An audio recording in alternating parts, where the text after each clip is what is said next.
संसद के शीतकालीन सत्र में वीबीजी रामजी बिल पर जोरदार बहस हुई। इस चर्चा के दौरान बुधवार को देर रात बीजेपी सांसद निशिकांत दुबे ने मनरेगा पर बोलते हुए कांग्रेस पर जमकर निशाना साधा। उन्होंने कहा कि राष्ट्रपति, उपराष्ट्रपति और राष्ट्रपिता के नाम पर राजनीति या योजनाएं नहीं होनी चाहिए। उन्होंने कांग्रेस पर बड़ा आरोप लगाते हुए कहा कि सबको पता है कि ये नरेगा सबसे बड़ा भ्रष्टाचार का बिंदु है।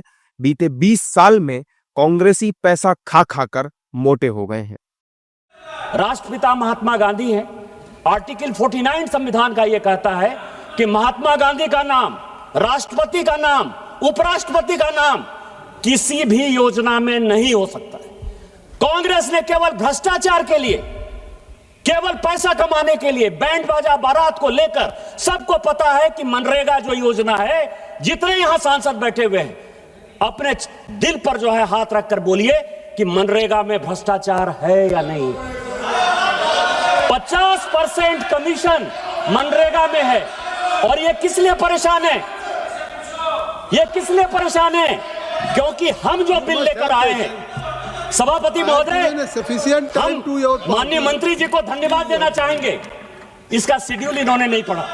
पहला शेड्यूल यह है कि लोकपाल प्रत्येक जिले में बनाया जाएगा। लोकपाल जब बनेगा तो ये कांग्रेसी जो इतना मोटे हो गए खा के 14 साल से, वो सब पूरा खत्म हो जाएगा। निशिकांत दुबे के इस बयान पर विपक्ष की भी प्रतिक्रियाएं सामने आई। विपक्ष की माने तो निशिकांत दुबे कुछ भी बोलते हैं। राष्ट्रपिता के नाम पर योजना नहीं चल सकती? क्या ये अनपढ़ों वाली बात, मूर्ख जैसी बात? ये लोग मेंबर ऑफ पार्लियामेंट रहने लायक नहीं है। राष्ट्रपिता के नाम पे योजना नहीं चल सकती। क्यों नहीं चल सकती योजना? इसलिए नहीं चल सकती कि आरएसएस को दिक्कत है। अफसोस है कि ये हमारे सांसद हैं जिनको राष्ट्रपति, उपराष्ट्रपति और राष्ट्रपिता में अंतर नहीं है, और हम आज की पीढ़ी ऐसे लोगों को माननीय सांसद कहते हैं।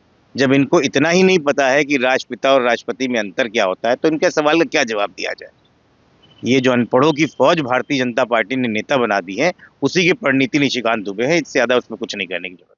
जबकि एनडीए के नेता जी राम जी के मुद्दे से न भटकने की सलाह दे रहे हैं और तथ्यों पर नजर रखने की बात कह रहे हैं। लेकिन अब जी राम जी का बिल आया है, उसका मूल उद्देश्य पर बहस होनी चाहिए कि 125 दिन का मिनिमम गारंटी दिया जा रहा है। 100 दिन से 125 दिन हुआ, तो तथ्यों पर नजर रखिए। ज्यादा इन मुद्दों पर बहस करने का कोई औचित्य नहीं है। बिल्कुल, राष्ट्रपिता का नाम बहुत बड़ा नाम है। अगर उनके नाम से कोई योजना है और उसमें भ्रष्टाचार हो, तो इससे बड़ा मुद्दा तो कोई हो नहीं सकता। और बिल्कुल उन्होंने सही कहा कि क्यों किसी के नाम से कोई योजना, क्यों? जनता के नाम की बात है, जनता के नाम की योजना होनी चाहिए। और जब ये नया बिल लाया जा रहा है जो जी राम जी, उसमें क्या है? बेहतरी है। जितने दिन का एम्प्लॉयमेंट मिल रहा था उससे दिन बढ़ाए गए हैं। एक पारदर्शिता है। और ये जो कांग्रेस के समय में कहा जाता था कि 1 रुपए की जगह सिर्फ 20 पैसे नीचे पहुंच रहे हैं, ये उसी का तो जवाब है। फिर क्यों कांग्रेस को क्यों आपत्ति है? लोकसभा में वीबीजी रामजी बिल पारित कर दिया गया है। संसद में देर रात तक इस बिल को लेकर चर्चा होती रही। गुरुवार को भी सदन में केंद्रीय कृषि मंत्री शिवराज सिंह चौहान ने जवाब दिए। इस दौरान भी विपक्ष ने बिल फाड़कर फेंक दिए।